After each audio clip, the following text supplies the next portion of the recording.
잘 보이시죠? 이렇게. 자, 안녕하세요. 여기는 숫자가 계속 늘어나네요. 어, 이렇게, 이렇게 홍보를 해야 더 오시겠죠? 실제로 저희 숫자가 좀 많기는 해요. 자, 오늘은 이제 우리 창세기 1, 2장 연달아서 공부하는 거 마지막 시간입니다. 좋으신가요? 아니면은, 아쉽다, 뭐, 어느 쪽? 그냥 하는 건. 한번 해보도록 할게요. 오늘은 이제 창세기 2장의 두 번째 창조 이야기를 다루게 됩니다. 잠깐 복습을 하시면 우리가 창세기 1장 이야기를 하면서 6일 동안의 과정을 좀 봤고요. 그때 이것을 이제 엄격한, 엄정한 과학 논문이나 아니면 사실에 근거한 역사책으로 봤을 경우 약간 리스크가 있습니다. 위험 요소가 있습니다. 그보다는 하나님이 전하고자 하고 싶은 메시지는 사람들은 세상이 이렇게 만들어졌을 거라고 얘기들을 하지만 하나님은 아주 손쉽게 말만으로도 다 이루었어. 그래서 이런 이야기가 주변에 있었던, 즉 다른 나라들의 창조 이야기와 확연히 구분된다. 이런 이야기를 하면서 그때 커피 이야기를 했죠. 우리가 커피를 맛과 풍미 모든 걸 다 즐겨야 되는데 카페인 마시듯이 커피 마시는 것 이게 좋지 않은 것처럼 어쩌면 우리가 창세기를 읽을 때도 내가 읽고 싶은 부분만 읽게 되는 모순 또는 실수 있을 수 있습니다. 이런 이야기를 했어요. 그 다음 이제 창세기 2장 들어갔습니다. 2장 1절에서 3절까지 그 짧은 구절이었는데 여기가 이제 일곱 번째 날, 이렛 날이었고요. 우리는 생각해 보면 일주일의 마지막 날이면 창세기 1장 안에 들어가 있어도 될 것 같은데 이게 왜 분리됐을까? 그만큼 이게 의미가 있다라는 이야기가 되겠죠. 그래서 이 이렛날에 하나님이 쉬셨다라는 말을 피곤해서 쉬었다거나 이렇게 이해할 수 있는 게 아니고 하나님이 창조 과정을 이제 멈추셨다. 왜? 다 끝냈으니까. 그런데 하나님은 그래도 여전히 일하신다. 이런 이야기를 우리가 했어요. 그 말씀을 하신 분은 예수님 바로 그 당신이었고, 나의 아버지께서 아직도 일하시니 나도 일한다. 그래서, 하나님께서는 아직도 일하고 계시구나. 되레 우리 인간이 안식일을 누릴 수 있도록 하나님은 더 바쁘시겠구나. 이런 걸 좀 이해할 수 있었고요. 안식일이 사람을 위해 존재한다는 말도 그때 이해를 좀 했습니다. 더불어 그걸로 끝이 아니라 우리는 아직 우리가 가보지 못한 안식이 남아 있습니다. 히브리서에서는 그래서 믿음을 잃지 말고 안식을 향해 가세요라고 이야기했던 걸 기억을 합니다. 오늘은 이제 창세기 2장 4절부터 갈 건데요. 제가 두 분께 미리 부탁을 좀 해놨어요. 4절에서 9절, 그리고 18절에서 25절까지 읽어 주십사 부탁을 했습니다. 자, 먼저 해주실 분은 윤성화 자매고, 그 다음은 유수철 형제인데요. 마이크를 켜고 좀 읽어 주시겠어요? 네, 창세기 2장 4절에서 9절 읽겠습니다. 하늘과 땅을 창조하실 때의 일은 이러하였다. 주 하나님이 땅과 하늘을 만드실 때에 주 하나님이 땅 위에 비를 내리지 않으셨고 땅을 갈 사람도 아직 없었으므로 땅에는 나무가 없고 들에는 풀 한 포기도 아직 돋아나지 않았다. 땅에서 물이 솟아서 온 땅을 적셨다. 주 하나님이 땅의 흙으로 사람을 지으시고 그의 코에 생명의 기운을 불어넣으시니 사람이 생명체가 되었다.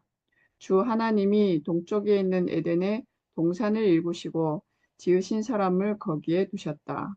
주 하나님은 보기에 아름답고 먹기에 좋은 열매를 맺는 온갖 나무를 땅에서 자라게 하시고 동산 한가운데는 생명나무와 선과 악을 알게 하는 나무를 자라게 하셨다.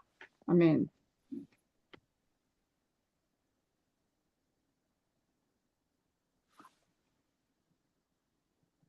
네, 17절부터 읽겠습니다. 18절부터 그러나, 25. 예, 18절. 주 하나님이 말씀하셨다. 남자가 혼자 있는 것이 좋지 않으니 그를 돕는 사람, 곧 그에게 알맞은 짝을 만들어 주겠다. 주 하나님이 들의 모든 짐승과 공중의 새들, 모든 새를 흙으로 빚어서 만드시고 그 사람에게로 이끌고 오셔서 그 사람이 그것들을 무엇이라고 하는지를 보셨다.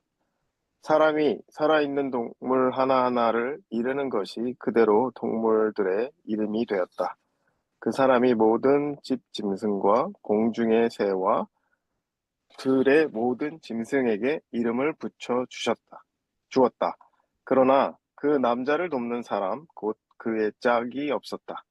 그래서 주 하나님이 그 남자를 깊게 잠들게 하셨다. 그가 잠든 사이에 주 하나님이 그 남자의 갈빗대 하나를 뽑고 자리는 살로 메우셨다. 주 하나님이 남자에게서 뽑아낸 갈빗대로 여자를 만드시고 여자를 남자에게로 데리고 오셨다. 그때 그 남자가 말하였다. 이제야 나타났구나, 이 사람. 뼈도 나의 뼈, 살도 나의 살. 남자에게서 나왔으니 여자라고 부를 것이다. 그러므로 남자는 아버지와 어머니를 떠나 아내와 결합하여 한 몸을 이루는 것이다. 남자와 그 아내가 둘 다 벌거벗고 있었으나 부끄러워하지 않았다. 아멘. 감사합니다. 익숙한 구절들이죠. 우리가 이제 창세기를 읽다 보면 저는 이런 실수를 많이 해요. 1장은 정말 방대한 드라마가 펼쳐져요. 재밌어요. 뭔가 의미가 있을 것 같아요. 또 3장에 가면 우리가 알고 있듯이 아담과 하와가 뱀의 꼬임에 빠져서 먹어서는 안 되는 과일을 먹고 그리고 쫓겨나요. 워낙 드라마틱하니까 3장으로 바로 눈이 가요. 그 바람에 2장을 약간 슥 읽고 지나가는 거죠. 그리고 이런 생각이 들어요. 앞에서 한 얘기 또 하시네. 그런데 어느 날 제가 성경에 대한 책을 읽다가 1장과 2장은 너무도 내용이 달라서 이건 어쩌면 다른 두 이야기를 그냥 끼워 넣은 걸 수 있겠다. 그래서 제가 이런 처음 듣는 이야기, 이게 무슨 소리야? 그게 그렇게 달라? 그리고 이제 읽기 시작했어요. 자, 제가 2장을 읽게 되고 거기서 배운 것들, 그 여정을 좀 소개를 해드리면서 여러분께서 한번 생각해 보실 기회를 갖고자 합니다. 오늘은 세 가지 이야기를 하는데요. 창세기, 특히 1, 2장 사이의 창조 이야기는 여러 가지 이야기의 조합이다? 정말 그런가? 한번 알아볼 거고요. 두 번째, 사실 1장과 2장은 충돌하는 내용이 아니라 상호 보완적이다라는 내용도 한번 알아보도록 하겠습니다. 그래서 창세기 2장을 1장과 3장 사이에 지나가는 이야기가 아니라 그 자체로 온전히 읽을 수 있는 풍부한 이야기라는 걸 한번 알아보도록 할게요. 먼저 창세기는 여러 이야기의 조합인가요? 하는 의문부터 해소해 보도록 하겠습니다. 창세기 2장 창조 이야기 아까 읽어보셨는데 하늘과 땅을 창조하실 때 일은 이러하였다 해서 쭉 가서 그의 코에 생명의 기운을 불어넣으시니 사람이 생명체가 되었다라고 합니다. 많이 읽었던 구절인데 혹시 여기 읽다가 1장하고 좀 다르네라고 생각해 본 적 있으세요? 꼼꼼히 읽으신 분들은 그걸 찾아내시더라고요. 저는 대충 읽어서 그런지 몰랐어요.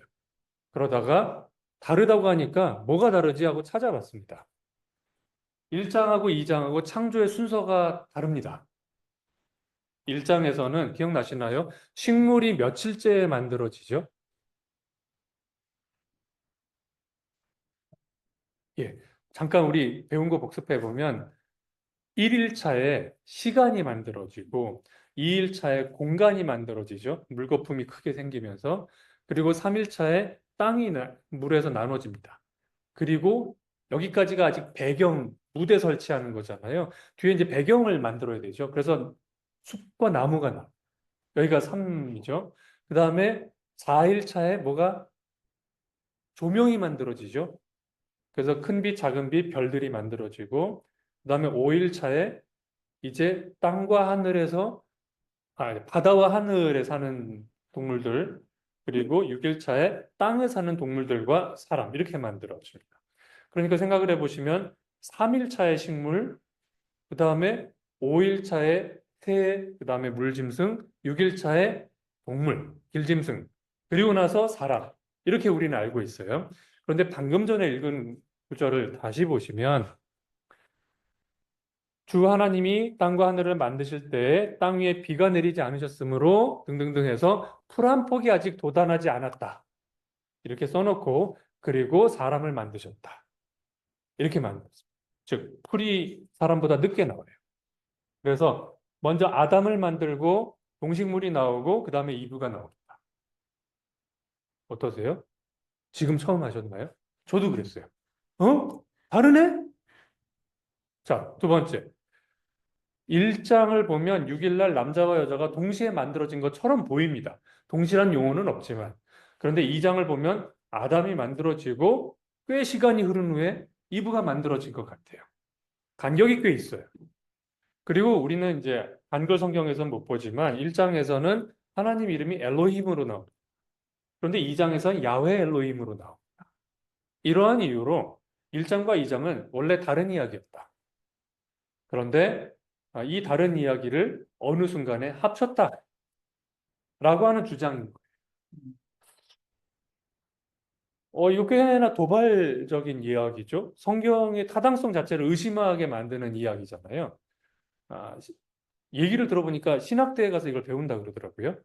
그래서 신학대에 가서 신앙을 잃는다, 내지는 신앙이 흔들린다라고 말하는 사람들이 좀 있다는데 그 중에 하나도 이런 요소라고 합니다. 이거를 본격적으로 제시한 사람이 있는데 이제 독일의 신학자였고요. 그 사람은 아예 구약 자체가 네 개의 다른 책으로 나온 거야. 그래서 이름을 그냥 지어줬어요. JEDP 가설.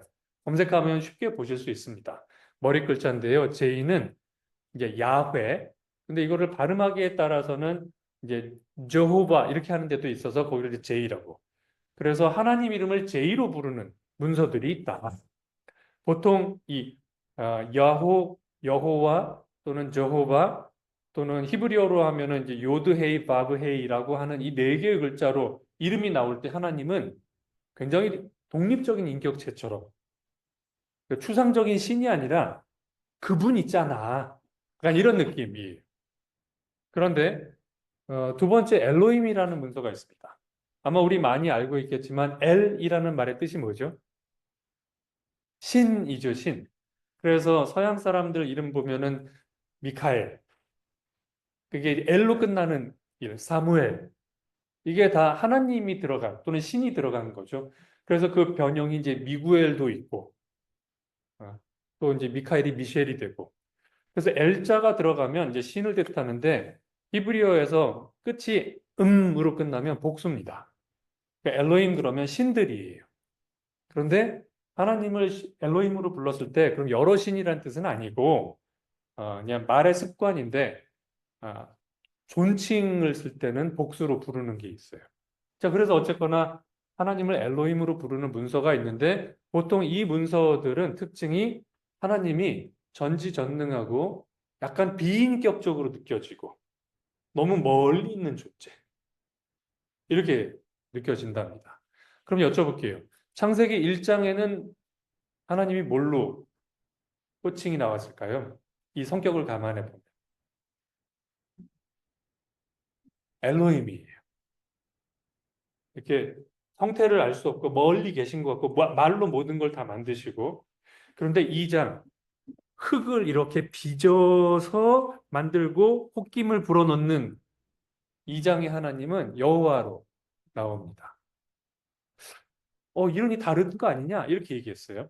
더 나아가서는 이제 D는 듀트로노미, 우리 신명기라 그러죠. 신명기체의 글이 있고, 그다음에 P는 프리스트라 그래서 성직자들이 쓴 게 있고, 성직자들은 아무래도 절차가 중요하기 때문에 뭐 한다, 뭐 한다, 뭐 한다, 뭐 다음에 뭐 한다를 굉장히 상세하게 쓰더라.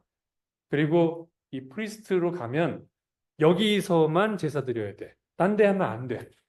이런 식으로 엄격해진다. 근데 창세기를 보면은 곳곳에서 제사를 드리죠. 돌베개 메고 잤다가 여기가 하나님 계신 곳 그래서 돌 세워놓고 거기다가 기름도 붓잖아요. 그럼 거기가 그냥 성지가 되는 거예요. 근데 이거는 프리스트 시대에 가면 금지됩니다. 자, 이런 이유로 이제 이 주장을 했던 독일 신학자는 그래서 성경은 특히 구약은 네 개의 다른 책으로 그냥 합친 거예요. 하고 편집서를 내놨어요. 사람들이 충격을 받았죠. 진짜야? 사실은 제가 이걸 처음에 읽었을 때, 이러면 안 되는데, 이런 생각이 먼저 들었어요. 그리고 나서 읽어보니까, 좀 달라요.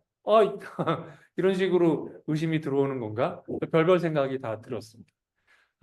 다행이고 감사했던 거는 저만 이런 걱정했겠습니까? 이게 참 웃긴 건데 우리가 성경 읽다가 뭐 하나 발견하면 우와 나 이런 거 발견했어 뭐 이런 느낌이 있잖아요. 어떨 땐 자부심을 느끼기도 하고 어떨 때는 약간 어디 가서 이거 얘기할 수 없나? 누가 물어봐 주면 나 얘기할 건데 뭐 이런 생각이 들잖아요. 근데 사실은 이미 우리 앞에 수천 년 동안 이거를 읽고 공부한 사람이 얼마나 많겠어요. 다 연구돼 있더라고요. 그래서 해결이 좀 됐습니다. 이 JDP 가설은 19세기에 나와서 꽤나 당대에는 파급 효과가 컸는데 이제 고고학 자료들이 나오면서 당신이 말하는 것처럼 그 문서 존재 안 하더라. 그리고 당신이 얘기한 것처럼 이렇게 이렇게 순서가 있을 줄 알았는데 오히려 뒤집혀 있더라. 이건 아닌 것 같다. 그래서 사실상 이제 부정이 됐습니다. 요즘 이제 더 바르게 사람들이 이거야라고 인정하는 건 뭐냐면 그렇게 네 개의 다른 문서가 어느 날 합쳐진 게 아니고 하나의 문서가 있었는데 이게 내려오면서 좀 보충은 됐겠다. 그래서 이제 보충 얘기로 좀 넘어갔어요. 약간 안심했어요. 음. 가끔은 성경을 읽는 게 아니라 성경에 관한 책을 읽는 제 습관과 성향 때문에 쓸데없는 걸 읽고 있다는 좀 느낌 받거든요. 영준이 형이 가끔 그 얘기 하세요. 성경을 읽어야지. 성경에 대한 책을 많이 읽는다고. 근데 어쨌거나 좀 배우고 나니까 위로는 됐는데 아직 해소가 되지 않았던 질문이 있었어요. 뭐냐면 우리가 알고 있죠. 디모데후서에 보면 모든 성경은 하나님의 영감으로 된 것. 그래서 교훈과 책망과 바르게 함과 의로 교육하기에 유익합니다. 성경은 하나님의 사람을 유능하게 하고 그에게 온갖 선한 일을 할 수 있게 하는 것입니다. 여기 이제 빨간색으로 표시된 것처럼 모든 성경은 하나님의 영감으로 기록되어 있다는데 편집은 뭐 말도 안 되는 얘기고 그렇다 보충설이라고 하는 것마저도 하나님이 불러주는 대로 받아 쓴 게 아니고 인간의 손이 들어간 거야? 손을 탄 거야? 그럼 이걸 내가 얼마나 신뢰할 수 있지? 이런 이제 질문들이 들었어요. 근데 아마 여기 계신 분이 이제 20년 이상씩 성경을 읽으셨고 또 성경에 관련된 책도 읽다 보면 가끔 이런 문제들을 우리가 만나기도 하죠. 때로는 우리가 용감하게 이런 얘기를 좀 할 필요도 있는 것 같아요. 왜냐하면 우리는 그냥 넘어가는데 다음 세대, 예를 들면 주일학교에서 또는 대학부에서 얘기를 해보면 그런 질문할 때가 있거든요. 사실은 성경에 대해서 제가 궁금한 게 있는데요. 물어봤더니 믿음이 약하구나, 기도해 라는 이야기를 받았다는 거예요. 그래서 이건 아닌 것 같은데 라고 느꼈는데 제가 잘못 생각한 건가요? 이런 이야기를 하는 대학생을 제가 기억하기로 2명 이상이 돼요. 그 친구들한테 어떤 부분은 합리적인 의심을 해볼 수 있어. 그렇다고 신앙이 흔들린 건 아닐 수 있어. 위로를 좀 받았대요. 제가 말해놓고 나서도 어떤 사람들한테는 이런 이야기를 좀 꺼내놓고 할 필요도 있겠구나. 이 부분을 좀 공부를 해보니 영감으로 기록되었다라는 말이 받아 썼다는 말은 아닌 것 같습니다. 우리 흔히 모세오경이라고 부르는 책, 창세기, 출애굽기, 레위기, 민수기, 신명기는 누가 썼다고 알고 있지요? 예. 그런데 신명기 제일 후반부에 가면은 놀라운 얘기가 하나 있죠. 모세가 죽었다는 얘기가 있죠. 모세가 썼을 수가 없어요. 특히 모세의 시체를 하나님이 어딘가 두셨기 때문에 사람들이 모른다 하는 이야기는 나중에 후대에 사람들이 하는 이야기이기 때문에 분명히 그건 다음 사람이 쓴 겁니다. 즉 모세가 앞에 책 5권에 중요한 내용들을 분명히 하나님과 교감을 통해서 기록으로 남겼죠. 그런데 그걸 누군가 후대 사람이 보완을 했습니다. 오케이, 그렇게 생각하면 영감으로 기록됐다는 게 자 불러주세요 받아쓸게요는 아니었던 거죠.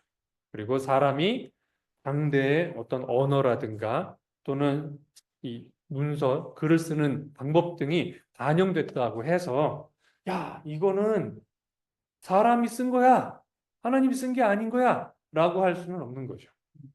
실제로 그래서 앞에 나온 이런 뭐 편집설이나 이런 걸 이야기를 했던 학자들 중에는 본인이 신앙이 없으나 성경을 연구한 사람도 있거든요. 그런 사람들한테는 정말 득달같이 달려들어서 흠잡을 수 있는 좋은 미끼가 생긴 거였죠. 하지만 고고학 자료들이 나오고 추가로 이제 연구들이 진행되면서 의심의 여지가 없는 건 아니지만 충분히 해소될 만한 합리적인 설명들이 있습니다. 라는 게 많이 이제 나와 있어요.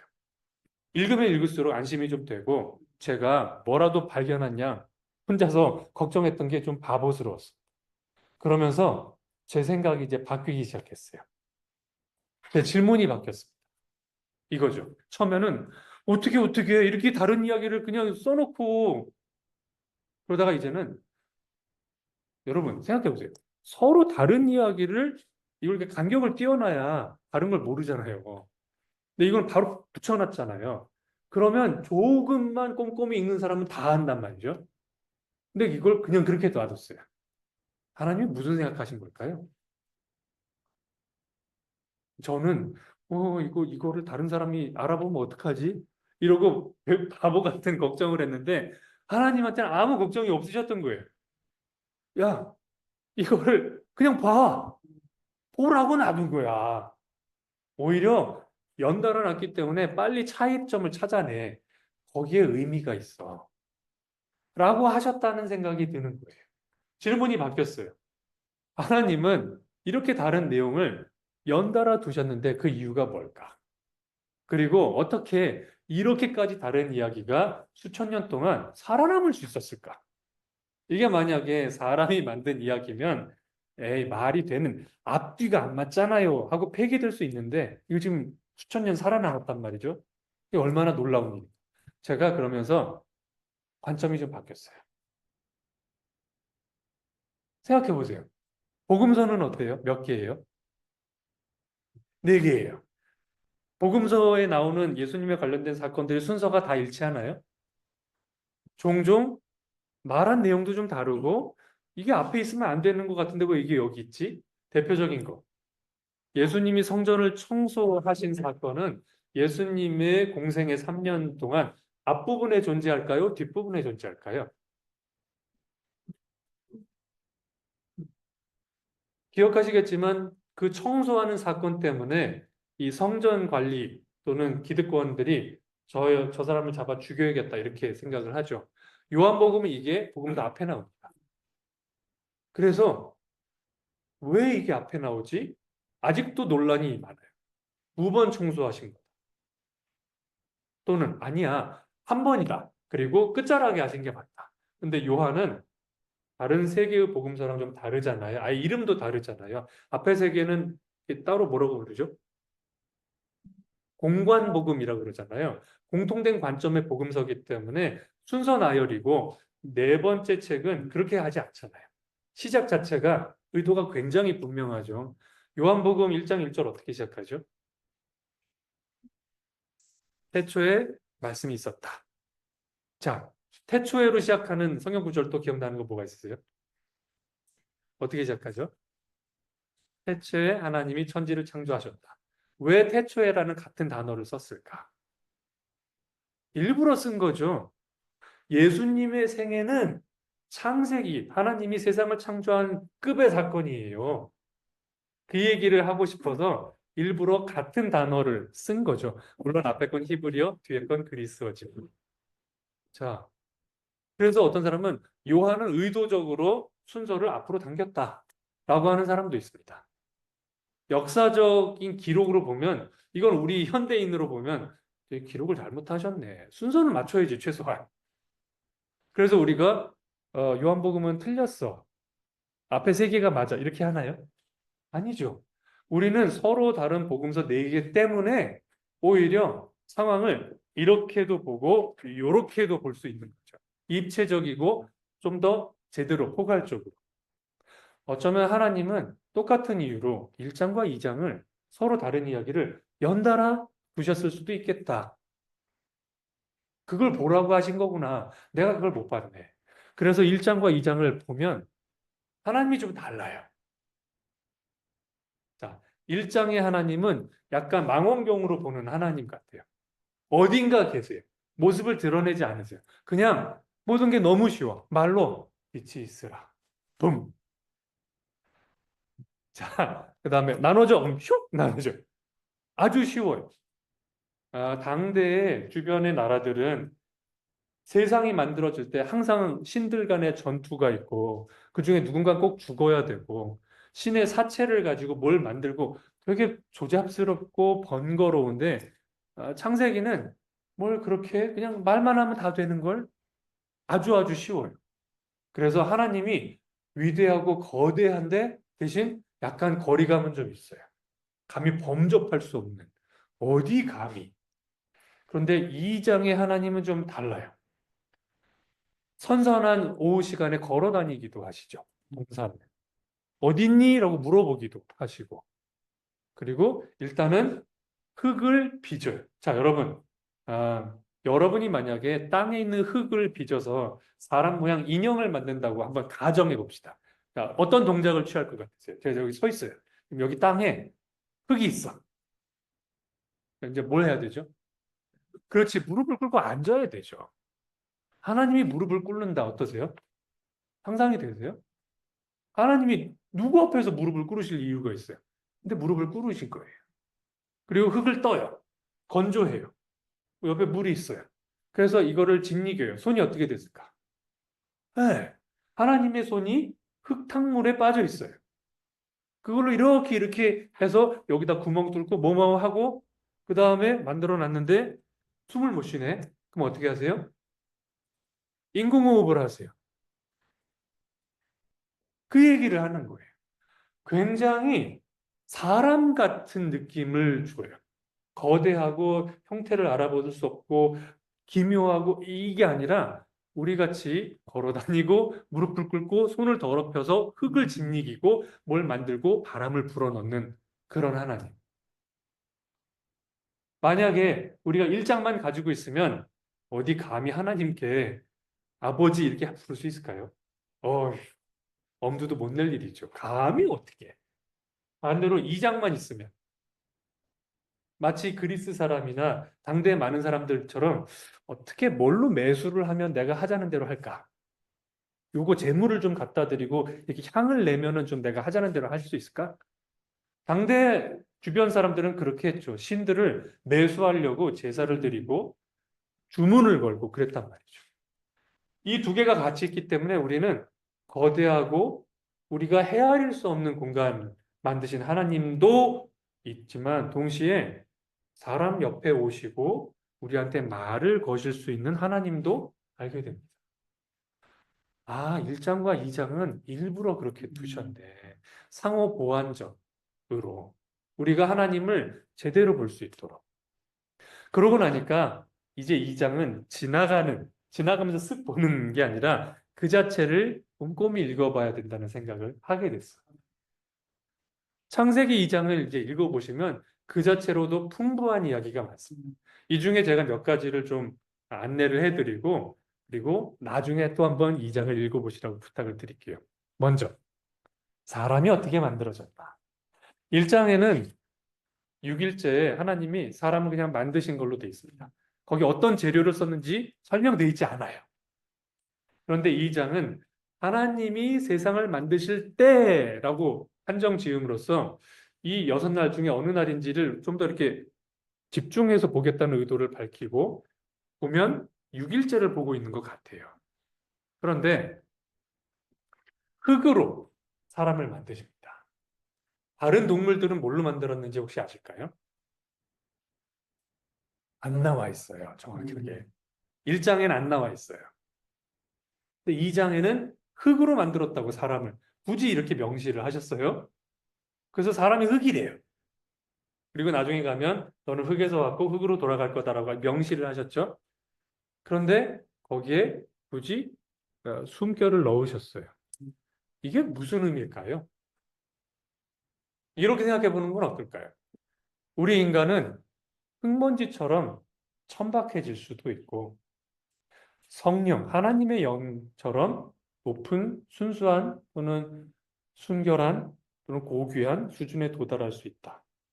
그 두 가지 가능성을 하나님은 흙으로 만든 존재에다가 영을 담으심으로써 넣었다. 이렇게 이해하는 건 어떨까요? 그렇다면 이런 생각을 하게 됩니다.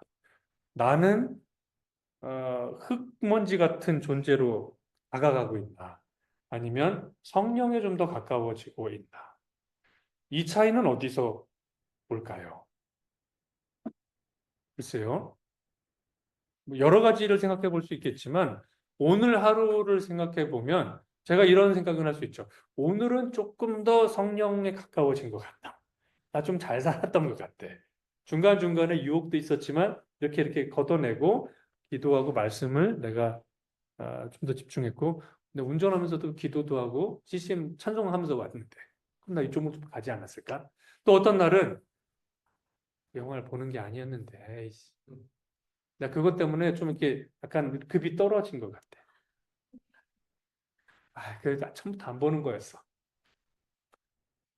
하루하루 우리의 선택이 누적돼서 우리는 조금 더 하나님께 가까워질 수도 또는 흙먼지에 다가갈 수도 있을 것 같습니다.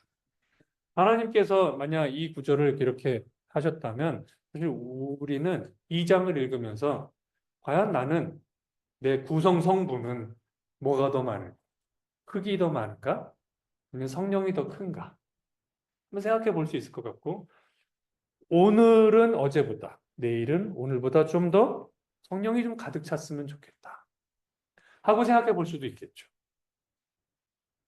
또 다른 이야기를 한번 해볼까요? 남자를 만들고 여자를 만드는 이야기 한번 보도록 합시다. 하나님께서 남자가 혼자 있는 것이 좋지 않다라고 하십니다. 1장에서 우리 기억합니다.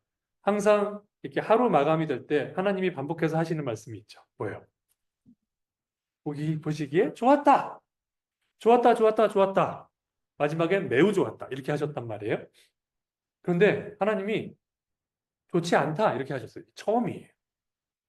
당신이 만드신 거를 놓고 좋지 않다고 하신 첫 번째 사건은 뭐냐면 혼자 있는 것이 좋지 않다. 하나님이 만드셨어도 당신 보시기에 좋지 않은 것들이 있습니다. 근데 그게 근본적으로 나쁘다는 말이 아니라 얘가 어떤 상태에 있는 것은 좋지 않다. 재미난 건 아담이 하나님 또는 아버지 외로워요 라고 했나요? 아담은 아무 말 안 했어요. 근데 하나님이 보시고 좋지 않다고 일종의 판단을 해주신 거예요. 아담은 왜 외롭다고 안 했을까? 혼자 있는데. 근데 생각해 보니까 그냥 남자들이 다 그런 것 같아요. 외로워도 외로운 줄을 몰라. 그리고 심지어는 혼자 있는 걸 좋아하기도 해. 근데 혼자 있는 걸 좋아한다고 그거를 온전히 즐기는 것도 아니야. 뭔가 이렇게 약간 서운해. 아쉬워. 근데 잘 모르겠어. 흥미로운 건요. 요즘 젊은 세대들을 보면 이런 경향이 좀 커지는 것 같지 않으세요? 어, 혼자 있는 거 참 좋아해요. 어. 그러면 혼자 있는 것을 온전히 즐기냐? 그렇지도 않아요. 내가 뭐 하고 있는지 딱 동네방네 다 알려요. 인스타그램에 사진 올리고 어디 블로그에 쓰고 페이스북에 올리고 그러면 이제 여기 계신 분들이 뭐 팀장 또는 그 이상 되시는 분들이 있으니까 우리 젊은 직원들하고 좀 친해져야지 하고 이렇게 인스타그램 보고 월요일에 어이 주말에 어디 좋은 데 놀러 갔었나 봐. 온천이야? 수영장이야? 그러면 우리 직원들은 뭐라고 반응할까요? 저희 사생활이에요. 이렇게 하죠. 아니 사생활을 보고 싶고 보호받고 싶으면 사진을 올리지를 말지. 남들 다 보는데 올려놓고 봤다고 사생활 침해래. 이건 뭐야? 약간 우리가 그래요. 남자와 여자를 보면 남자들이 좀 더 심한 것 같아. 팀장이 싫은 거야. 팀장이 싫은 거야. 그렇죠. 그 사람이 맑은 게 싫은 거야. 그 사람이 내 사진 보는 게 싫은 거야. 맞아요. 그런 면이 있어요. 저는 이제 아들만 셋 키우잖아요. 딸 키우는 사람들을 보면 그냥 부러워요. 예전부터 그랬어요. 기억 남는 사건이 하나 있어요. 어느 날, 벌써 이제 꽤 예전이죠. 저희 현민이를 제가 들고 다닐 수 있을 정도, 거의 20년 가까이 예전. 이렇게 있는데 옆에 있는 어떤 남자분이 딸을 안고 있더라고요. 참 부러웠어요. 이게 남자애들을 안아보시면 몸에 막 발버둥을 쳐요. 근데 그 딸아이는 그냥 아빠한테 딱 안겨 있는 게, 와! 근데 재미난 사실을 발견했어요.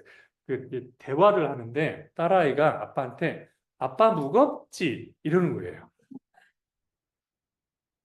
그래서 저는 와, 저렇게 말할 수도 있구나.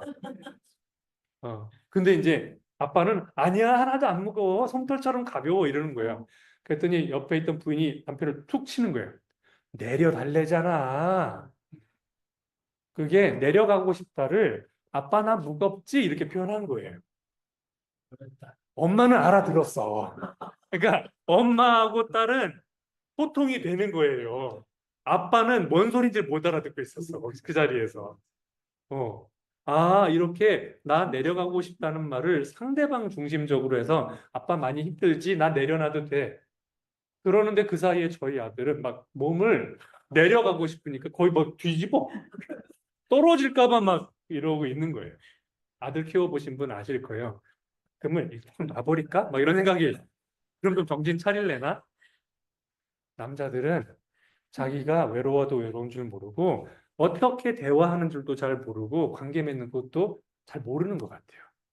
이게 제가 남자니까 좀 더 공감하기 쉬워요. 그래서 하나님이 보시기에 야, 너는 혼자 있으면 안 되겠다. 그래서 알맞은 짝을 주기로 하십니다. 그래서 뭘 만드셨죠? 성경 구절을 잘 보시면 뭘 만드셨죠? 동물들을 만드십니다. 거기 잘 보시면 알맞은 짝을 만들려고 그다음에 동물을 만드세요. 그리고 그 동물들을 아담 앞으로 쭉 데리고 오세요. 얘가 어떻게 하나 보죠. 그랬더니 아담이 이름은 지어요. 이름만 짓고 거기서 끝이야. 이게 나의 짝이야 알아보지를 못해요. 왜 그럴까요? 왜냐하면 동물들은 우리가 아무리 동물들을 사랑스럽게 여기고 정말로 말귀도 잘 알아들을지언정 하나님의 영이 담긴 사람의 수준에 도달할 수 없는 존재인 거죠. 그래서 동물들을 만드시고 자, 잘 봐봐. 너한테는 이런 걸로 채워지지 않는 갈망이 있어. 그건 내가 따로 만들어줘야 돼. 하고 아담을 재우시죠. 한글 성경에는 갈빗대라고 되어 있지만 히브리어에서는 갈빗대라는 말은 없고요. 그냥 옆을 뜻하는 또는 옆구리를 뜻하는 단어가 있습니다. 이걸 이제 갈빗대라고 이해하면 해부학 시간에 이제 문제가 생기죠. 갈비뼈 숫자가 양쪽이 똑같은데 그럼 원래는 하나가 더 많았던 건가요? 좌우불균형? 그게 아니라 원래 갈비뼈로 만든 게 아니고 옆에서 만드셨다라고 되어 있어요. 자, 그러면 이것도 한번 생각해 볼게요. 왜 머리에서 뽑아서 만들지 않고 발에서 뽑아서 만들지 않으셨을까요? 자, 머리에서 뽑아서 만들었다면 어떤 관계가 형성될까요? 남자와 여자 사이. 그렇죠. 너 머리에서 뭐 하는지 내가 다 보여. 짱구 돌리지 마. 다 보여. 지금도 보여요? 만약에 여성을 남자의 머리에서 만드셨으면 그런 관계가 됐겠죠. 반대로 발에서 만드셨어. 발에서 뽑아서 만드셨어. 평생 종으로 살았겠죠. 하나님께서는 둘은 나란히 있어. 같은 급이야. 그래서 옆에서 만드셨대요. 그리고 하와를, 이브를 알맞은 짝, 영어로는 suitable helper 이렇게 합니다. 우리 이 용어도 많이 쓰죠. 흥미로운 거는요. 이게 얼마나 파격적인 선언인가. 당대의 상황에서. 당대 상황에서 남자와 여자를 동급으로 본다? 어느 나라가, 주변에 어느 나라가. 여자는 사람으로 안 봤단 말이죠. 아이 낳는 기계? 뭐 심하게 표현하면. 그래서 그 당시에는 suitable helper라고 했으면 첫 번째 suitable에 반대합니다. 동급이 아니다. 수터블하지 않다. 여러분 그리스 얘기 잠깐 해볼까요?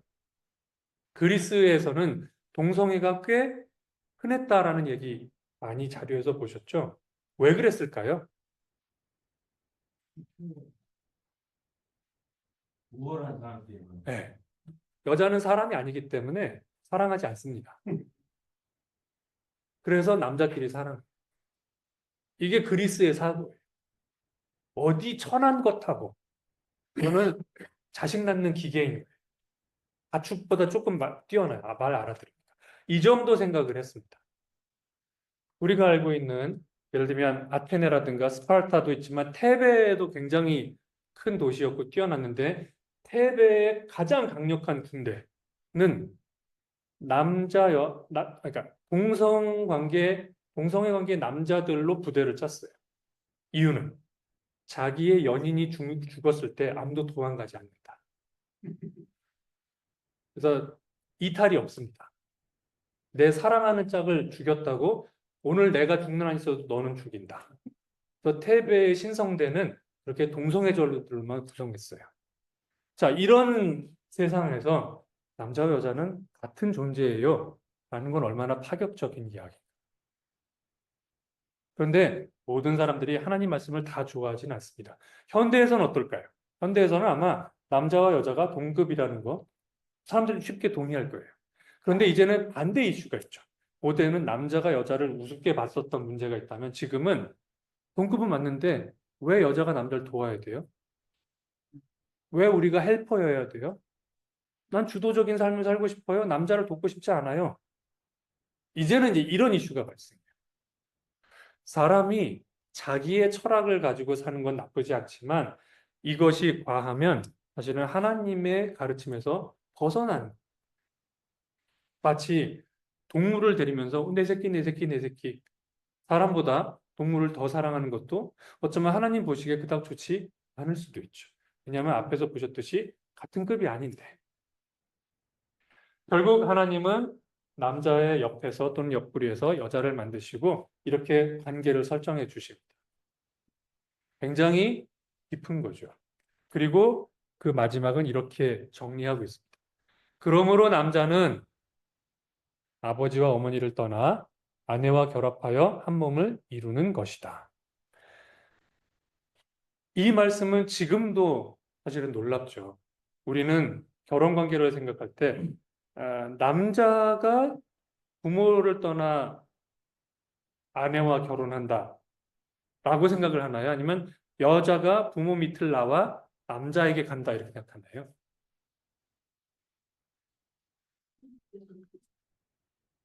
문화권마다 좀 다를 수 있지만 한국 사회에서는 여전히 여자가 시집 가는 거죠. 시집이 뭐예요?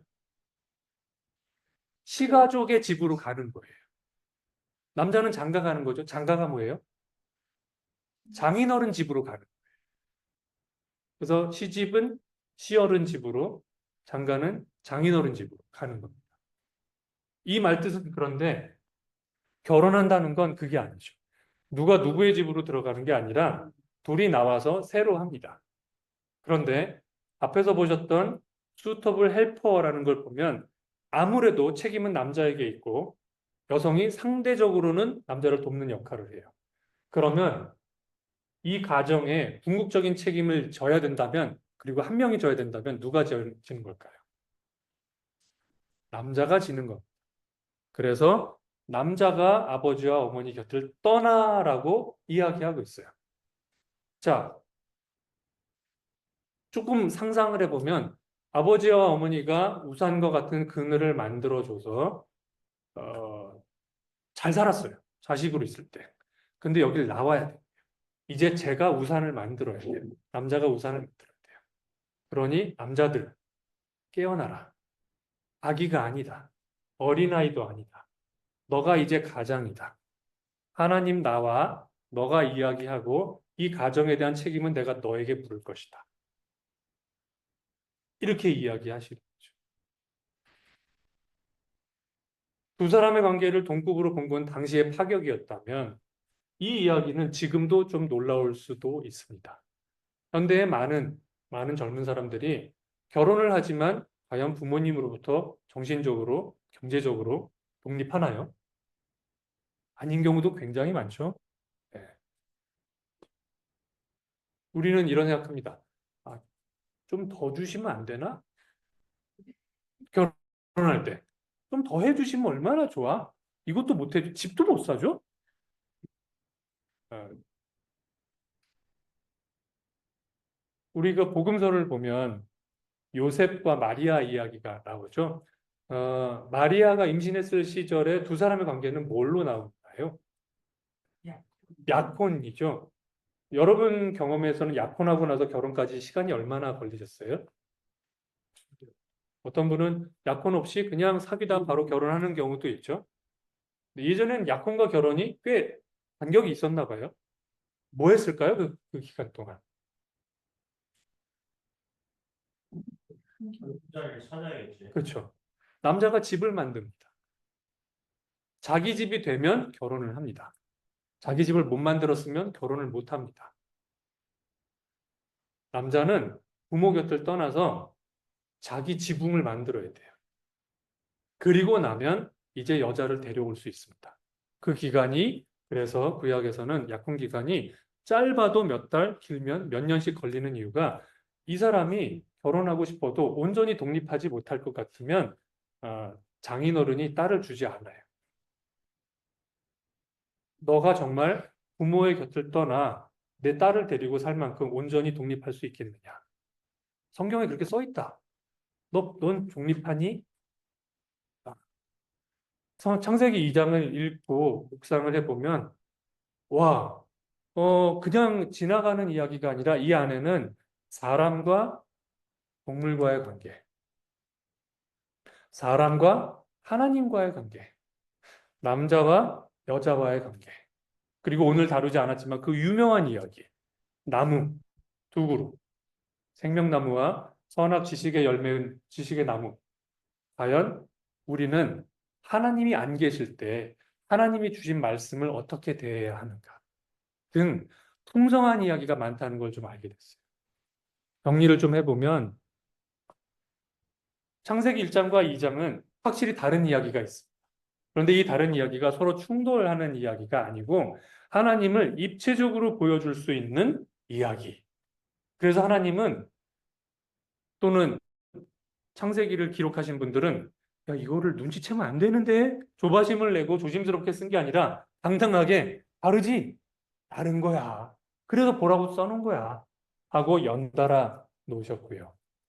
또 그 안을 들여다보면 우리 인간이 어떤 존재인지 설명합니다. 우리는 하늘같이 높아질 수도 있고 정말 천박하게 땅에 떨어질 수도 있고 그래서 우리 다른 구절 어딘가를 보면 저희가 누구이길래 천사보다 조금 낮게 하시고 이런 표현들이 나오는 이유가 우리는 위로도 아래로도 내려갈 수 있는 존재. 오늘 우리가 어떻게 사는가가 그래서 중요하다. 그리고 창세기 2장 안에는 남자와 여자, 공동체, 자연과의 관계 등 폭넓은 이야기가 많습니다. 만약에 제가 실수했던 것처럼 1장, 3장 그 사이에 빨리 혹시 이렇게 읽으셨던 분이 계시다면 한번 이 질문에 다시 한번 생각해 보시는, 답해 보는 시간을 가지셨으면 좋겠어요. 여러분은 성경을 온전히 음미하고 계신가요? 아니면 내가 뭔가 답을 정해놓고 그걸 찾아내려고 막 달리면서 정말 중요한 것들은 그냥 못 보고 지나가시지는 않나요? 만약 저 같은 실수를 하셨다면 내일부터라도 찬찬히 많이 읽지 않으셔도 됩니다. 읽고 내가 이 자리에 있었다면 이 단어 아니고 다른 단어가 쓰였더라면 무슨 의미가 있을까? 그 당시 사람들은 이걸 어떻게 이해했을까? 이렇게 한번 풍성하게 음미해 보시기를 바랍니다. 혹시 듣는 내용 중에 이상한 부분이 있어 제가 틀린 것도 있을 수 있으니까 또는 최근에 다른 이론이 나왔어요. 이런 게 있으시면 알려주세요. 저도 더 배워야 될 것 같습니다. 자, 오늘은 여기까지. 감사합니다.